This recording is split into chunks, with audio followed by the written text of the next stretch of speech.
I'm glad you have been able to join us in this devotional time. I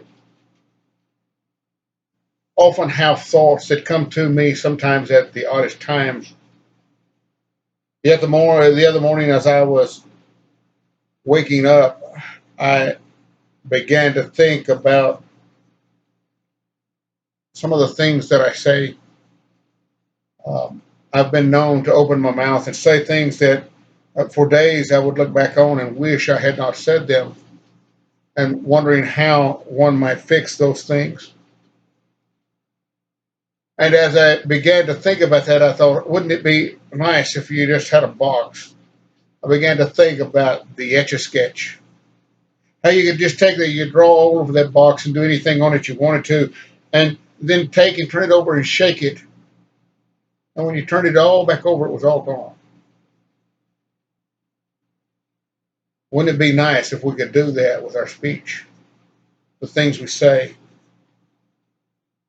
This world has become such a place that is so easily offended by things that are said, by things that are done, but by things that are said in a great deal.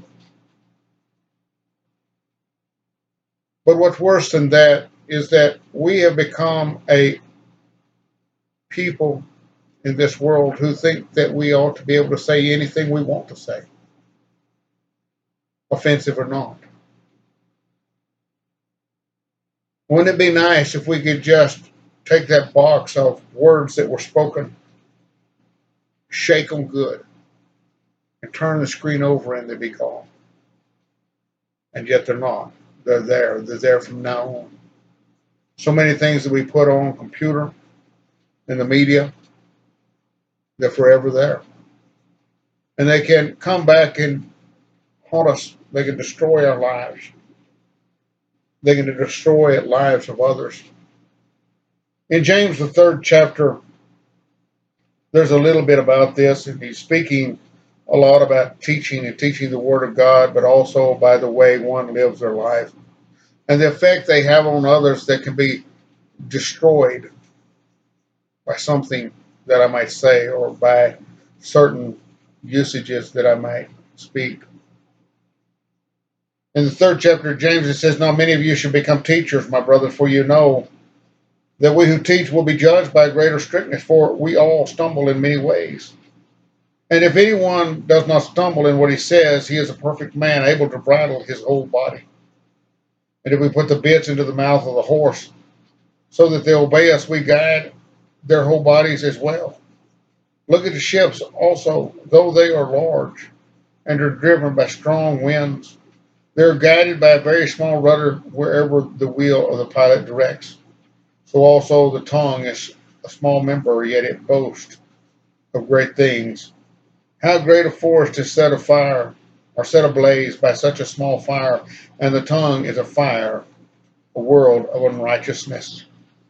I want us to think about that idea that even though he's talking a great deal to the teachers who are teaching the Word of God, and yet each one of us live a life as children of God, exhibiting through ourselves this God, our Christ.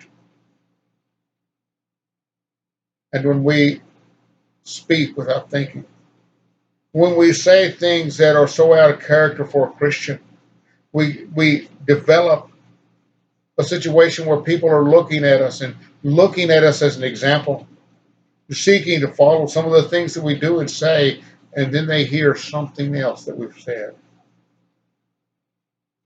We become offensive. We speak out of turn. We open our mouth and we make remarks that we should never make. We turn people off. We turn people aside. They're confused, but they've ceased to look to us as someone they can follow because we say things that speak against the life that we say we live. There's a verse in Colossians that makes a great deal of sense in our lives. It's so much easier than shaking that box and removing all the words that we've said. He said, walk in wisdom toward outsiders, making the best use of the time, Let your speech always be gracious, seasoned with salt, so that you may know how you ought to answer each person. I like this idea of walking wisdom toward outsiders. How many people are not outsiders? How many people do we genuinely know the one I want to offend? I had a man one day tell me, he said, I thought I knew the audience that I was speaking to. As people, we never know the audience we're speaking to. We really don't know these people, even people that we associate with daily. He said, walk in wisdom toward outsiders, making the best use of time. Let your speech be gracious, seasoned with salt, so that you may know how you have to answer each person.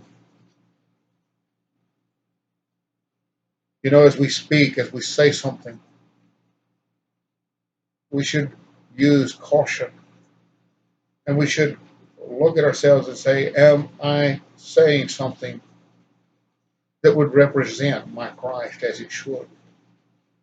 Am I saying something, or am I writing something, if that's where I'm at, that is said in such a manner that it will not destroy my reputation before mankind as a Christian?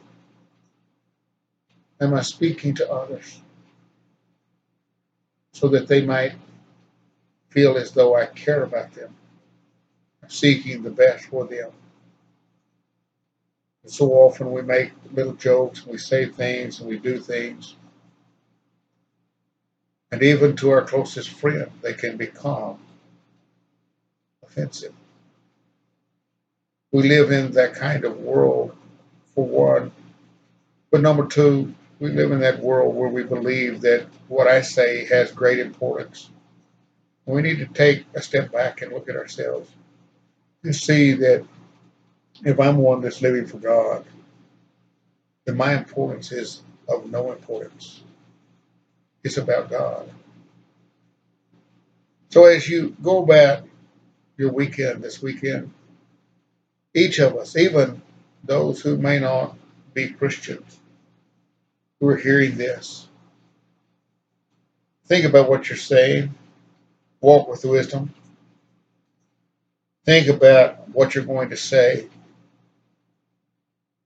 May it always be gracious. May it always be seasoned with salt. May it always be willing to look at itself and say, is this a good representation of mankind? Is it who I should be to that one, to my neighbor, to my brother, to my enemy, to my friend, no matter who they are? Is it representing me well as one who belongs to God? Is it representing me well as one to be looked to for information, for advice, for help, for guidance? You see, these things so often we seek ourselves. He says, seek the goodness of others, seek that others may be cared for in what I say and what I do.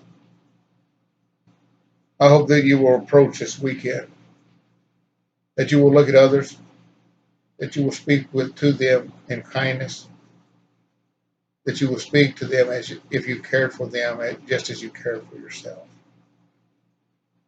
seeking to make them feel like they have been lifted up, making them feel as though they are somebody special.